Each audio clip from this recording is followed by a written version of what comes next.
तर नमस्कार मंडळी, तुम्ही विचार करत असाल मी जात कुठं आपल्या ह्या 3 दलिंदरासोबत. गावापासून आमचे झाडं खूप लागून आहे. गावं सोडकी नाही आहेत, आमचा गाव होई का नाही. थोड्याच वेळाच आपण चौकीपाशी पोचलो. चौकीपाशी आपल्या देवाच्या पाया लागल्या आणि निघालो. थोड्याच वेळात पोचलो आपण विहिरीपाशी. आपले दलिंदर मित्र तर आपल्या कवा आपण सोबत राहते. चाल चाल चाल चाल म्हणतच राहते. सूरजभाऊ तर पुढंच निघायला लागला हिरीपाशी जाण्यासाठी, पण त्याला कोण सांगा, पहिली ओळखी त्याची नाही तर आपली राहते. मग पुष्पावाणीचे रप्पा रप्पा हुडका टाकल्या आम्ही खूप. थोड्याच वेळात आपल्या मित्राला बोलवलं, पण थोड्या वेळ तू एकटाच पाहू म्हणे, आम्हाला थोडा काम आहे म्हणे, तर आम्ही मागून येतो म्हणे. मग आले आपले दरिद्र मित्र. मग मी हात बांधले आणि जे हुडकी टाकली.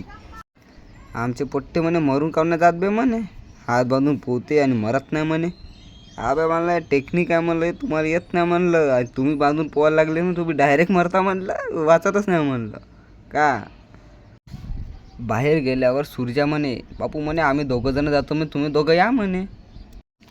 तो दलिंदर तर चालवत नाही म्हणे, तर नाही इलाजानं मलाच चालवा लागली गाडी. गाडीला टाकली 120च्या स्पीडनं आणि सीधा पोचलो आपण घरी. मित्रांनो, भेटूया आपण उद्याच्या ब्लॉगला.